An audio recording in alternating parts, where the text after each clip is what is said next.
Mike Callicrate, the owner of Ranch Foods Direct and Callicrate Cattle Company. We're here to talk about the business and how unique Ranch Foods Direct is in the meat industry. So, Mike, can you tell us what makes Ranch Foods Direct unique in the meat industry? Well, it's the only really vertically integrated bottom-up model that goes all the way from where the cow is bred all the way through when the meat hits the plate. It is truly a vertically integrated model that we can completely control production. So, we can select what breeds we want for our cattle. We can really think about how we do things with the consumer in mind.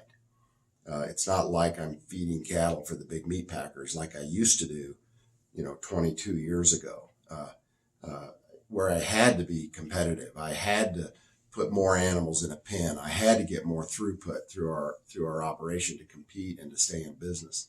Well, now that's all gone because we built our pathway to the consumer by way of Ranch Foods Direct.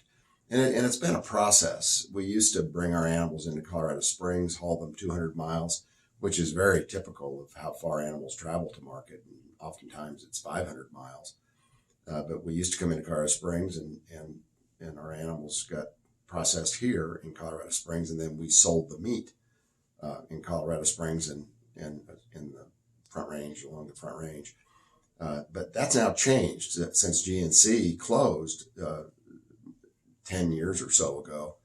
We have been processing our livestock right on site on the farm. So we put a USDA inspected plant right at the cattle company.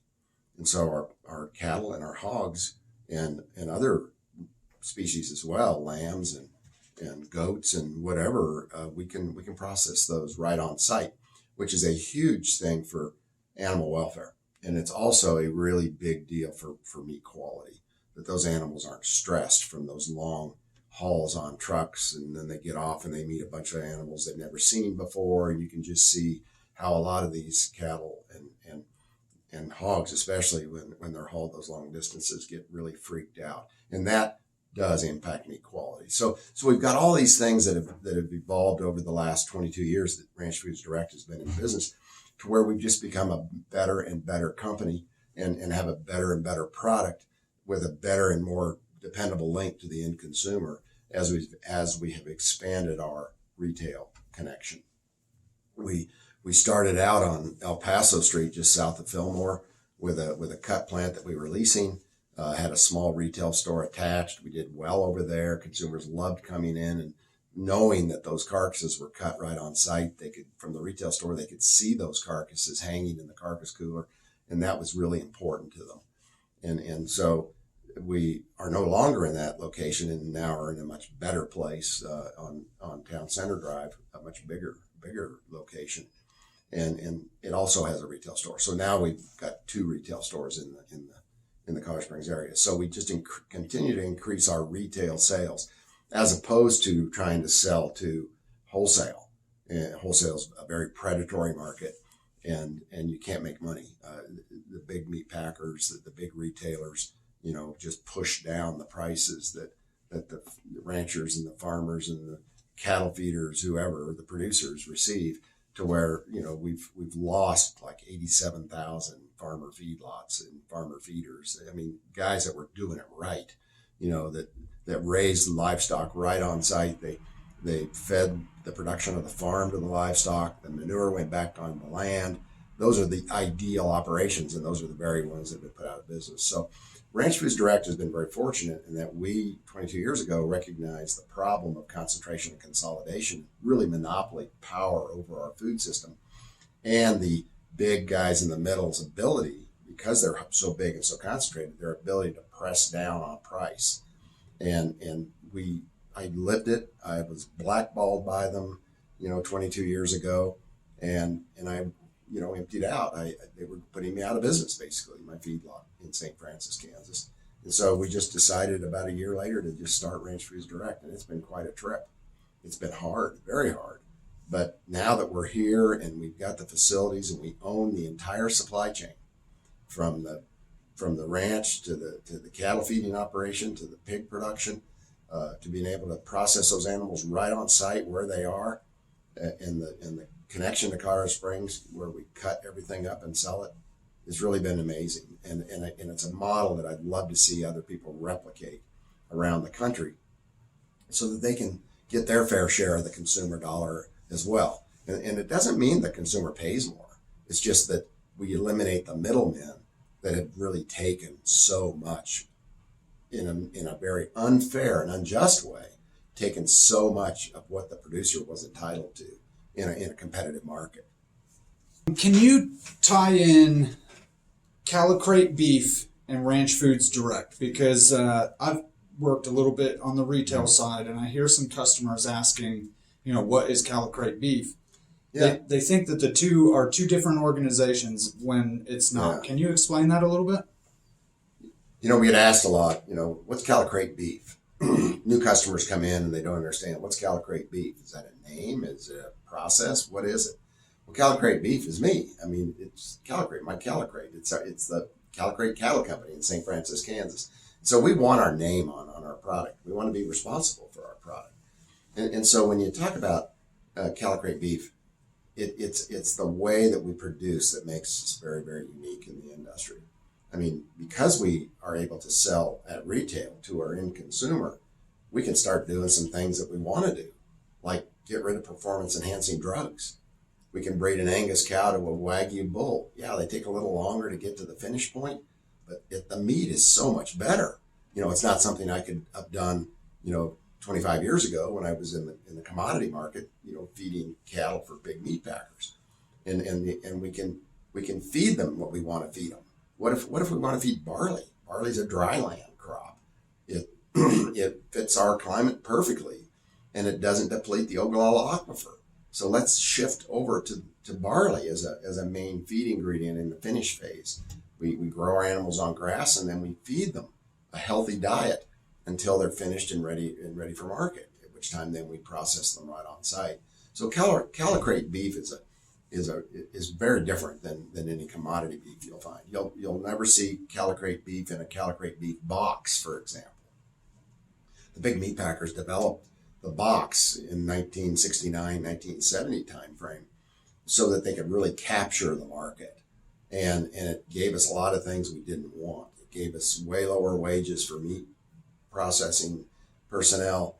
It gave us less safe product because the big meat packers don't get the aging on the meat that helps on the pathogen issues that dry aging will solve.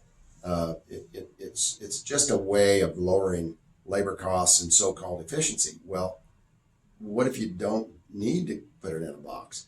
What if you age the carcass 6 to 7 days on its way to Colorado Springs from St. Francis, and then put some additional age on the cuts that benefit from age, but otherwise you're processing that animal directly into retail cuts or some of our restaurant wholesale cuts? That's far more efficient than what the big packers are doing. Yet they claim this, efficiency, economies of scale thing that they try to justify their size with. And their size is really nothing more than just the ability to lower price to producers and raise prices to consumers, as we've seen full well in the COVID time here. So so the Callicrate beef is a unique product. It's a very high quality product. You can't even compare it to the commodity product that's out there today. It's kind of like wine, fine wine compared to grape juice in a way. So from a consumer standpoint, how do I benefit from buying my beef or my meat in general from Ranch Foods Direct as opposed to the big box stores? So we've always said what you support prospers, what you feed grows. If you want a healthy community, support your community. And this has always been the big problem with, Walmart. Walmart sells things from somewhere else and the money leaves every day. And so the impact then is negative on a community. And then, of course, with Walmart, you get a dollar store that shows up a little later, which basically is consuming the waste stream from the Walmart model. And that's selling to consumers. And my argument would be anytime you buy from them, you're supporting that model. And if you can support local regional producers, local Main Street businesses, that money more or less stays in town.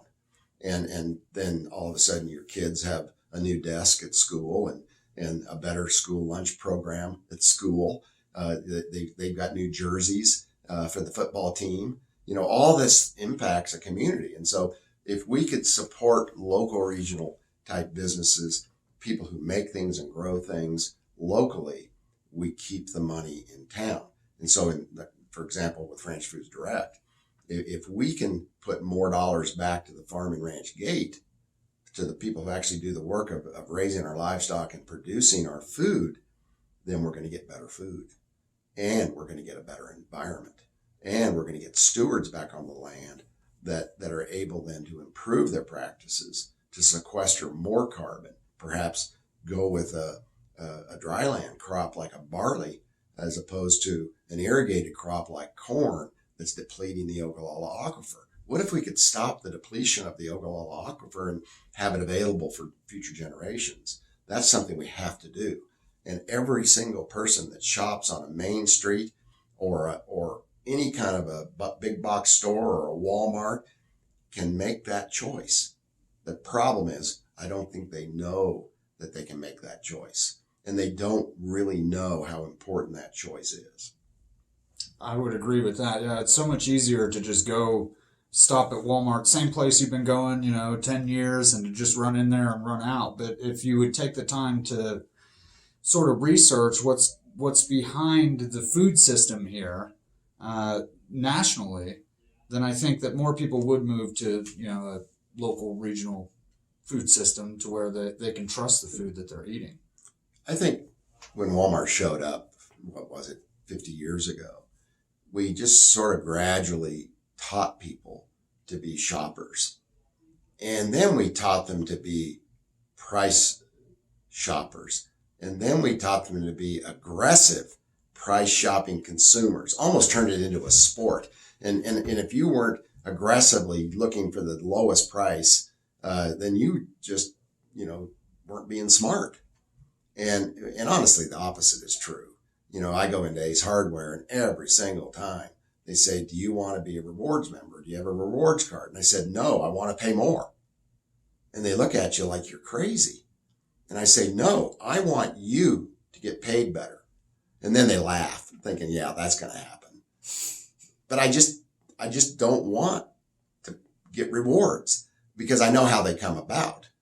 That reward is coming right out of the pocket of the person that manufactured the product I'm buying. It's on the worker. It's on the labor. It's on, in the way of food, it's on the rancher. It's on the farmer.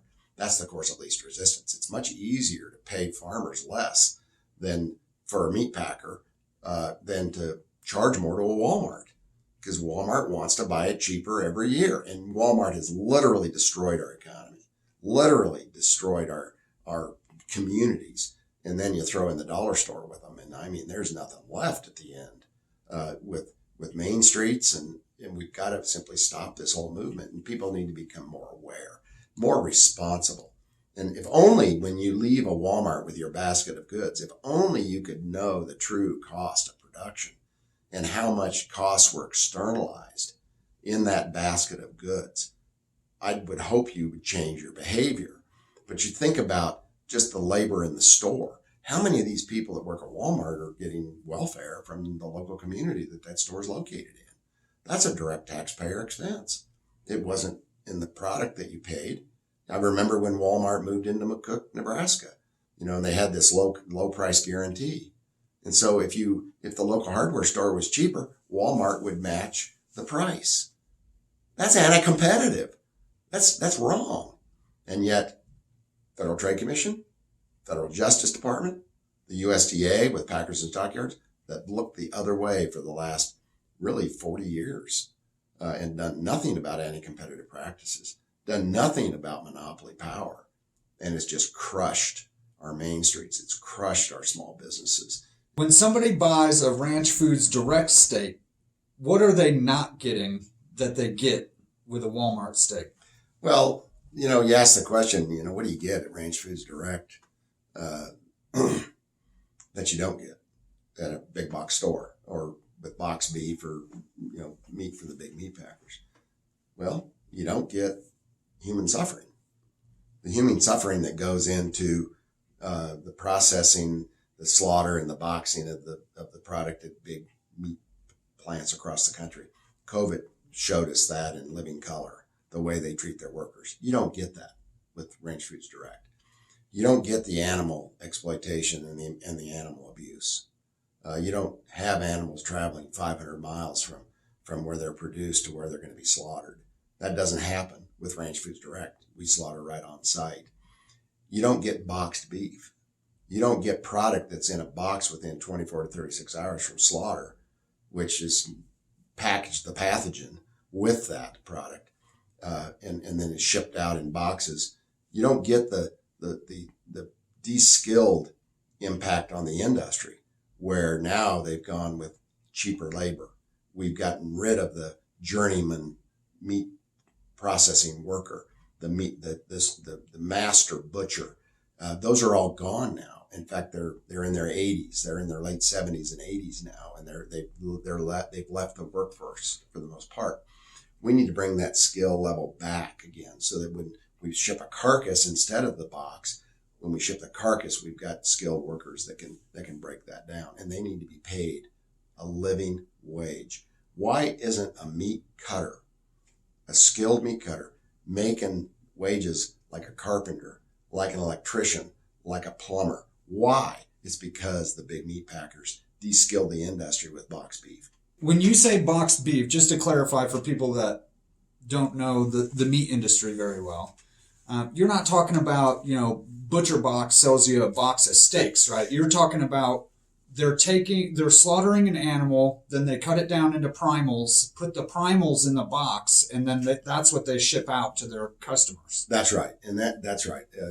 When we're talking about boxed beef, we're not talking about Butcher Box or some mail order company that's shipping out retail cuts to somebody. We're talking about that carcass that gets broke down into primals that then is boxed and is gone on a truck within 36 hours of slaughter. It's gone. It's on the road out there to the big box stores, the big food service companies, etc. And so with the carcass approach, the carcass now is slaughtered. It's in a drip cooler for 24 hours. It goes into a finish cooler where it's going to set until then it gets on a truck and goes into Colorado Springs in the way of Ranch Foods Direct. And so by the time it actually sees a knife to it, it's going to be at least 6 to 7 days before that carcass will be further processed. That's a key number because it's 6 to 7 days based on the Wisconsin study that solves the pathogen problem. The dry aging is the best intervention we know of. It's better than steam pasteurization, acid sprays. It's better than anything that we know of for intervening on pathogen growth. And so this is something we accomplish with the Ranch Foods Direct carcass process. Why choose Ranch Foods Direct? We raise our own livestock, we harvest our own livestock on site, and we butcher and package our own final product. Most other sources of meat come from large, non-sustainable, industrial, domestic, and foreign sources. At Ranch Foods Direct, we employ regenerative practices, managing for the highest possible meat quality. Our animals are humanely raised and harvested and free of any performance-enhancing drugs. We believe this results in the highest quality, healthiest, and safest product you will find anywhere. Order now from ranchfoodsdirect.com. Good food that's good for you.